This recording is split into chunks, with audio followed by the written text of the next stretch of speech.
Hey guys, so what am I working on now? Well, I got this 14 Dodge Charger. Customer's complaint is they got a misfire code. Now, supposedly they already put in spark plugs and intake gaskets. Okay. So I just went and took it for a quick ride, and it feels okay. I don't really feel much of anything, but it does have codes. Let me show you what it's got. The pollen around here is absolutely insane right now. So as you can see, there's pollen all over the screen of my computer. It's all over the cars, everything. It's just incredible. So it's got PO152 O2 sensor, 2-1 circuit high, multi-cylinder misfire, closed loop fueling not achieved, bank 2, which that goes along with the O2 sensor. O2 sensor 2-1 slow response, and O2 sensor 2-1 slow response high frequency. So let's see where the misfires actually are in this thing. I gotta see if I can remember where misfires are. They keep them in different places. So hang on one second while I locate it. All right, so here we go. Now this thing just developed a pretty massive misfire, and it's on cylinder 2, obviously, as you can see here. I'm gonna guess that this thing has a bad coil, but considering that it had all those O2 sensor codes, I'm going to say that it ruined the O2 sensor as well, because cylinder 2 is bank 2. So I'm going to say we're going to need a coil, and at this point, considering it's got 113,000 miles on it, I'm going to recommend both upstream O2 sensors. Let's get in the shop. And now the misfire is actually mysteriously going away. So I'm going to say we have an intermittent coil issue. Could be an injector too. That's very possible. Could be an injector issue. So what I might wind up doing is, when I pull this thing off, I'm going to put a coil in it, but I might take that injector and swap cylinders with it just to see, just in case. And because I mean, how do you test something that's working fine? I mean, I can ohm them out. I've done that in the past. Even that sometimes is not going to tell you what you need to know. So, well, let's get it back to the shop. So we're back in the shop now, and how do you tell which is bank 1 and bank 2? Bank 1 is the forwardmost bank, and if you look, that bank on the opposite side there is forward more than this bank. So that would be bank 1, and this would be bank 2. So, with that being said, B2S1, bank 2 sensor 1 would be the upstream O2 sensor on this side. Bank 1 sensor 1 would be the upstream O2 sensor on that side. Ford is different. This is backward. This is different than most Chrysler, like V8s. On their V8s and most of their older V6s, cylinder 1 was on this side, but nope, cylinder 1's on that side on this motor. So what I'm going to do, what I honestly think the issue is, I think this thing has a bad injector. I did speak to the customer, and he's put 4 coils on it, and he's put the O2 sensor in on that side. He thought that that was bank 2, but it's not. He was mistaken, because typically that is bank 2 on a Chrysler product, but not on this motor. So, and on Chrysler, I mean on Fords, if you're dealing with a Ford, like I said, that's usually bank 1 on that side, because they number their cylinders 1, 2, 3, 4, 5, if that's what you have, and then 6, 7, 8, 9, 10, if that's what you have, a 10-cylinder, or, you know, you follow what I'm saying. That's normally how Ford does it. Whereas Chrysler would do it if it was a V6 or V8, an older style, it'd be 1, 2, 3, 4, 5, 6, 7, 8, or 1, 2, 3, 4, 5, 6. On this one, though, it's 1, 2, 3, 4, 5, 6. So we're going to take the intake off, and I'm going to swap that injector on number 2 with 1 on that side, because I can get to 1s on that side much easier. Now, in the process of taking this apart, I'm dismantling or unhooking stuff that attaches to the upper intake. And the support bracket's down there. It's missing the intake bolts, the support bracket bolts. Then in the back over here, there's supposed to be another support bracket that goes between the intake here and down to the cylinder head. And that's missing too. It supports this portion of the intake, because the weight of the throttle body could eventually crack the intake manifold. So all of that's missing, but you know, I didn't do it. Somebody else did it. Not my problem. I just have to bring it to the customer's attention that, hey, you need to put that stuff back on. It's there for a reason. So I'm going to take the bolts out here. When you tighten these things up, don't go nuts because you're only going into plastic. So, got to get these bolts out. Now, on some of these, as they get older, terrible design. These bolts wind up collecting water above them, and then they rot the head of the bolts out. So it's kind of a terrible design, especially if you're in a northern area. And with the intake off, I could tell that that coil and that coil were changed, and that coil and just that coil was changed. I don't see that one, or that one was changed. So what I'm going to do is I'm going to actually switch this one out for that one. I see 3 new coils. I don't see 4. He said he put 4 in, but I don't think so. That's definitely an original coil, that one. It's got the part number on the side there. Or it's got a stamping number on the side, I should say, not a part number. It may not even be an original coil. It could be an aftermarket, but I'm going to switch it with one from this side because it'll just make my life easier. When you're doing stuff like this too, I'm going to take rags and stuff down the intake because I'm going to blow compressed air around the injectors just to clean off any debris that might be collected there. Now with the rag stuffed down in the intake, just make sure when you're going back together that you don't forget to take them out because you'll have a really bad day if you forget. So I swapped one with 6, and I pulled the plug out. I mean, not one with 6. 2 with 5, sorry. See, mistakes can happen easy. Anyway, I pulled the plug out. I just wanted to verify that the porcelain wasn't cracked, nothing like that. And it looks fine. It's a Champion plug too, so he installed the right plugs. So let's put that one back in, and then I'm going to start popping the injectors. Now, for some reason, I forgot to disable the fuel system and then crank it over and basically let the fuel pressure die out in the system. So what I did was I covered the fuel line with a rag here, and then I disconnected the fuel line right there.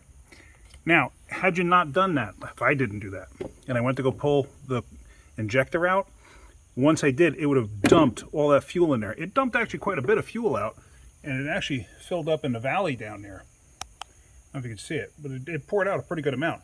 So had that gotten in the cylinder, it could have, flooded it. Could have possibly hydrolocked the one cylinder. That's possible.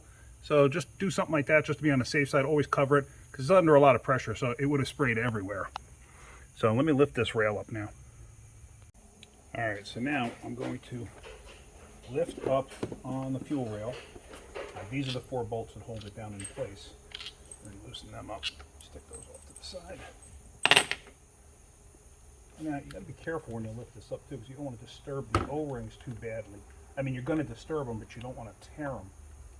So a lot of times you just got to wiggle stuff like that.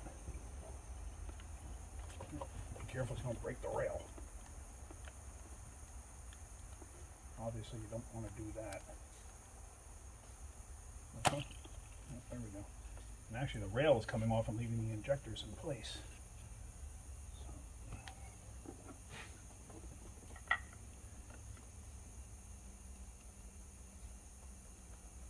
I'm going gingerly, easy. Okay, now this side is popping injectors out.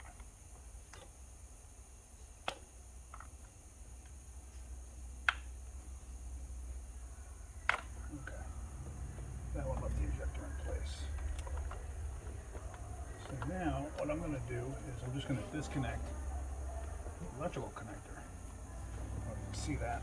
It's got these locking tabs on them, and a lot of times they're a pain in the neck to release. Like that. Do that, and then you press the tab in there. Sometimes they just don't want to let go. There it goes. Now, same with this last one here, because all the other injectors stayed in the intake. So, I cannot get that to release. Okay. There we go. There. Now, the O-rings, I don't know if you can see that, the O-ring is stuck in the intake here. I got to be careful not lose it. And the other O-rings are stuck in the manifold. So now I got to dig those out so I can transfer them over to the injectors. So let me do that. And if you look, you can see the other injectors are still down inside the lower intake. So now really all I'm going to do is I'm going to be gentle, just a little pocket screwdriver, and I'm going to try to work the O-rings out. A lot of times they just get hung up in the plastic. You don't want to dig at them or anything like that. Just be gentle, and they will come out. Now, this motor is hot for me driving it. So there we go. That's it. There we go. See that? I didn't have to go nuts trying to pick it out. Don't pick it out with a pick because you'll destroy it. Okay, so now I got everything else disconnected. I got the injectors to pop out. Just got to be gentle with them, work them back and forth. If you want, spray some WD-40 on the back side of them to get them to release. So now I got them out. Now the one injector that stayed in the intake from before, that was number 5. So what I'm going to do is I'm going to exchange number 5 and number 2. And what I'm going to do is I'm actually going to stick them back in the fuel rail here. Now here's the other O-rings. You can see this, yeah. Here's the other O-rings. Basically all you want to do is manipulate it up and over. There's nothing wrong with these. They're nice and pliable. There's no tears in them, no nicks in them. So basically, like this. Now before you assemble everything, we're going to put trans-assembly gel on there. We're also going to wipe everything down, get all the dirt off. So let me get the other injectors ready to put in place. And like I said, we're going to swap 2 with 5. Trans-assembly gel. Some goober on your finger. Don't pack the injector with it, like where the fuel goes in, right here. Don't pack it in there. You can get some in there. It's not going to hurt anything. It will have a misfire when you first start it up. So now, like I said, this was 5. This is going to go into the 2 spot in the rail. So this was 5 over here. You can't see that, right? So now we're going to stick that up in here. I'm just going to do that. And there we go. It pops in nicely. So there's a little tranny assembly goo on there. Like I said, this will cause a misfire when you start it up, but it'll clear up pretty quick. So let me do the rest of these and get these all in place, and we're going to drop that rail back into its home. Not sure if I mentioned it. Clean rag. I'm just going to clean off the O-rings in case I didn't mention it before. So that's what I'm doing before I put the tranny assembly gel on there. Alright, so finally, before I go together, I wiped out all the holes just like that, just to make sure there's no debris, dirt, or whatever. All the injectors are ready, they're lubed up. So now, you want to lay it in place, and just be mindful of your wiring and everything else, and make sure the injectors are going in where they need to. Sorry if my gigantic head is in the way. And you basically just push the rail down in place, like that. And you can feel them actually pop in. So now, I can catch the retaining bolts. Now here again, you're going into plastic. You don't have to animalize these things going together. Now I didn't forget about that O2. I just want to verify that the misfire is either moved. Well, actually I do want to verify that the misfire has moved. That O2 will not create that kind of a misfire. That O2 will create, you know what, I should actually swap that coil out because I got the coil and the injector in the same, swapped to the same spots. This thing is not super tight. I can definitely go tighter by hand like that, see that? And that's still not super tight. That's good enough for this plastic intake. But what I said before about, I have the 2 and 5 injector and 2 and 5 coil swap. What I'm going to do is actually I'm going to take the 5 coil and stick it in the 3 spot instead. Because this way, if the misfire moves to 3, I know it's the coil. If it moves to 5, I know it's the injector. So now we're going to plug everything in. I'm going to swap that over, put the intake on, and let's take it for a ride. Alright, so now what I'm going to do is pull those rags out. Stuff down the intake. Like I said, if you forget to do this, you're going to have a bad day.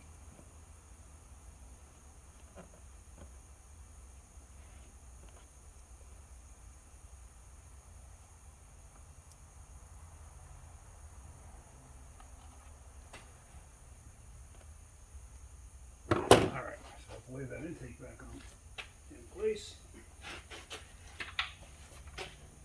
And you got to drop the driver's side in first, because even though they forgot to put the nuts back in, you still got to get the studs for the support brackets in place, and it's easier to just drop them in that way. Okay, so now, what do I do my other sockets? There's my 8 there.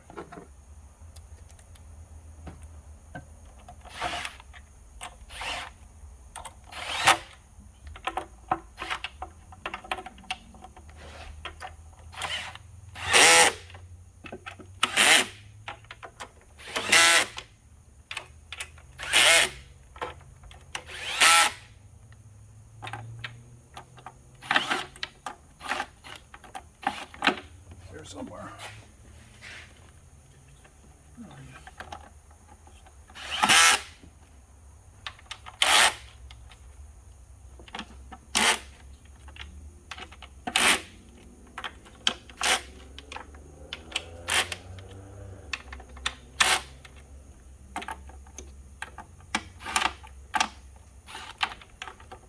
Can't see that one leaning over from this side.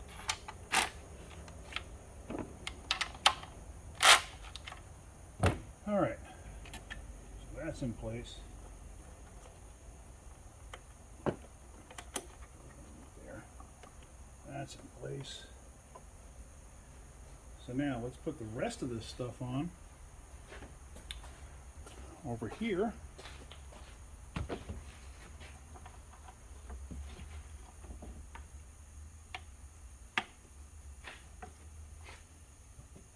Oh, dang it.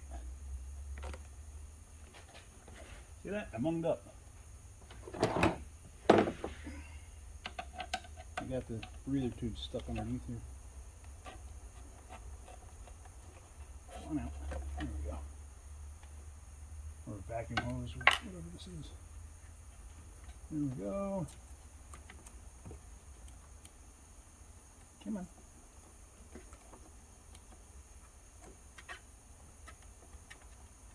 There we go.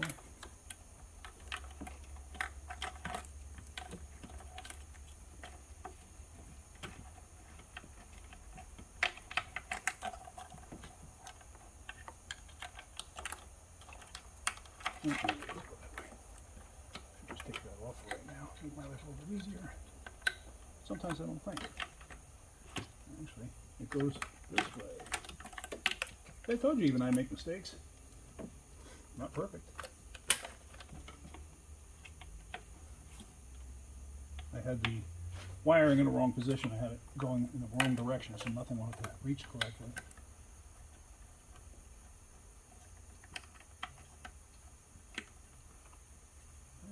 That's on. I think this goes here, if I'm not mistaken. Right, no, maybe so. No, it goes over here, I'm sorry. Like that. This is supposed to go to that bracket that's supposed to be there, that's not there. And this clips onto here. Like this, so we get the vacuum line there. So that's all on. Now we can put the air intake back on.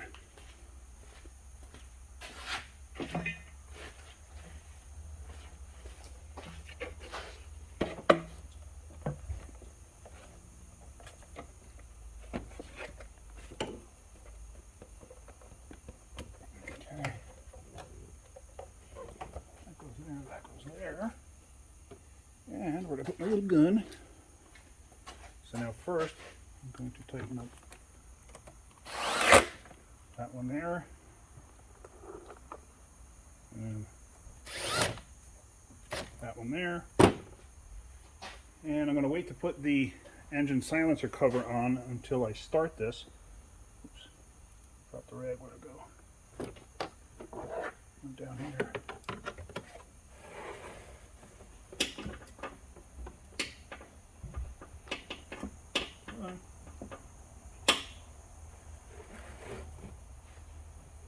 Yahoo!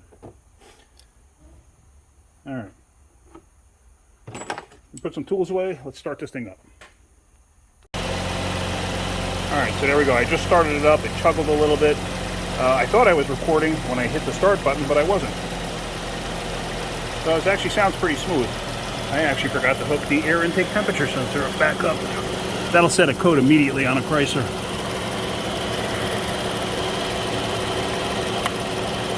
So there we go, that's hooked up. But you want to verify that you don't have any fuel leaks or anything. So I am actually going to let this thing sit overnight.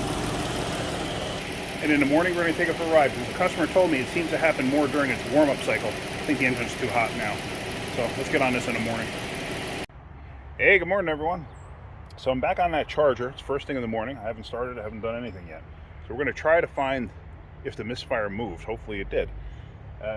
Let's see, I swapped the coil from 2. The misfire was on 2, so I swapped the coil from 2 to 3, and I swapped the injector from 2 to 5. So I want to see where it moved to. So here we go. As you can see, I haven't done anything yet. It's all dewed up.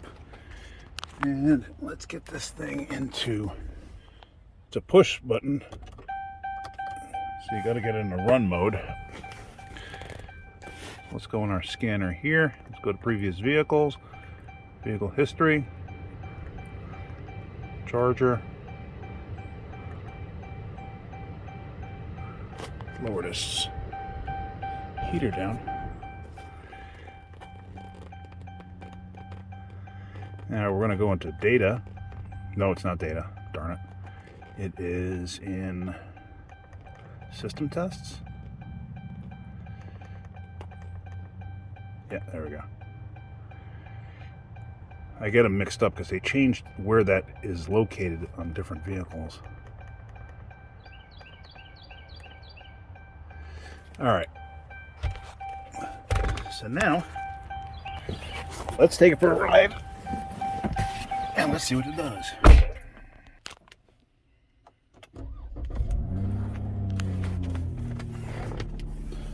All right, so right away we don't have a misfire, which I anticipated because it took a little while for it to actually happen yesterday. So I'm going to do the exact same thing I did yesterday. I'm going to take it up the road and I'm going to stop at the, there's some kind of a club, I don't know what you want to call it, not a club, but I don't know, like, I don't even know what it's called. Shriners Club, maybe? I don't know, but it's just up the road. Oh, hold on. Oh, here we go. That's not good. I got misfires.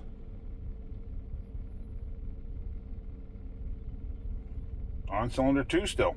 So, I know what that means. Okay.